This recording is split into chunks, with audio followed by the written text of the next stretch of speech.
Today, we are diving into a massive, and I mean massive, transformation. How Silicon Valley, which was once the absolute heart of anti-war protests, is now chasing military contracts like it's a new gold rush. It's an incredible story of protest turning into profit, and believe me, it's changing both technology and warfare as we know it. You know, this quote right here, it just perfectly captures the paradox we're digging into. How in the world did we get here? What could possibly cause such a complete 180-degree turn? How did the industry that gave us things like the iPhone and Facebook become a key weapons developer for the Pentagon? And this really lays it all out, doesn't it?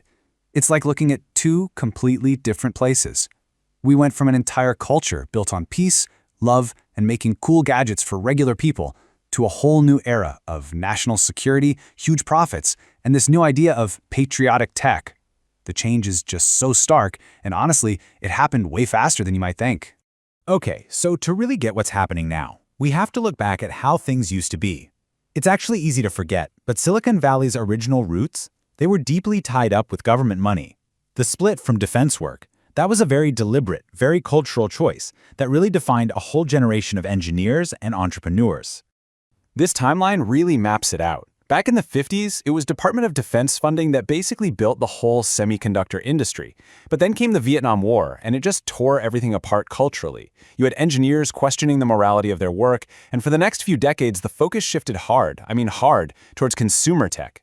That phrase, the military-industrial complex, it basically became a dirty word. So what happened? What on earth could be powerful enough to reverse all of that cultural history? Well, the 21st century came along and brought a series of shocks to the system that just completely changed the game. It really boils down to four main things. First, after 9/11, there was this intense, new focus on national security. Second, you have the rise of what they call near-peer adversaries, countries like China and Russia who are catching up fast technologically. Third, the old-school defense companies, they were just too slow, too bureaucratic. And finally, the Pentagon itself realized this and started reaching out, creating new groups like the Defense Innovation Unit to build a bridge directly to Silicon Valley. So you take all those ingredients, and you get the perfect storm. This wasn't just a pivot based on patriotism or security needs. It quickly became about economics. For a whole new generation of founders and investors, the defense market suddenly stopped looking like a moral problem and started looking like a massive can't-miss opportunity. And when we say opportunity, we are not kidding. The U.S. defense budget is absolutely colossal. We're talking more than $800 billion a year.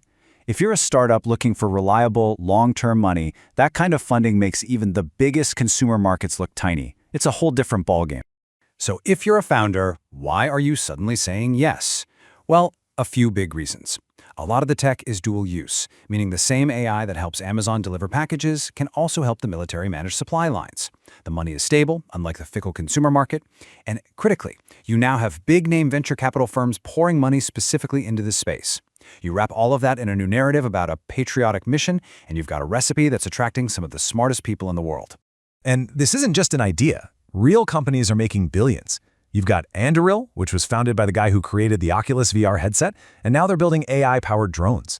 There's Shield AI, working on creating AI pilots that can fly fighter jets. And of course, Palantir, one of the first big players in this space, providing huge data analysis platforms to spy agencies. These are not your grandparents' defense companies. But of course, this gold rush comes with some deep, profound questions. Is this partnership pushing us forward into a new age of innovation and security? Or is it just throwing gasoline on the fire of a dangerous new global arms race? This is the debate at the very heart of it all. So the argument for this whole thing is pretty compelling. These startups move incredibly fast. They can create and deploy new technology in a matter of months, not the decades it takes the old guys. And the thinking is that speed can literally save lives and do a better job of protecting the country. But the counter-argument is just as serious. Critics are really worried that we're just creating a new, faster, more powerful military-industrial complex right in the heart of Silicon Valley. And if the main driver is profit, could these new companies get too much influence over policy and actually push the world toward more conflict, not less? Proponents will fire right back with the idea of deterrence. Their argument is that if your technology is so advanced, so clearly superior, it can actually prevent wars from even starting. The thinking goes, why would an adversary pick a fight they know they absolutely cannot win? And yet, That brings us to maybe the most chilling part of this whole debate: autonomous weapons. We're talking about the development of killer robots, machines that can find, track, and kill a target all on their own, with no human pulling the trigger. This raises enormous ethical questions. Are we really ready for a world where an algorithm gets to make that decision? This is all tangled up in something called the dual-use dilemma. Think about it. Tech like GPS, AI, and drones, they weren't necessarily invented for war, but they can be adapted for it really, really easily. And that just completely blurs the line between civilian and military tech, between defense and offense, and it makes the ethics of it all incredibly murky. So we're left with this massive question.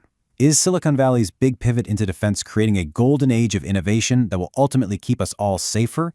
Or by putting an engine of rapid innovation behind autonomous warfare, is it accidentally building a much more dangerous, much more unstable world? The shift has already happened. The consequences, well, they're just starting to play out.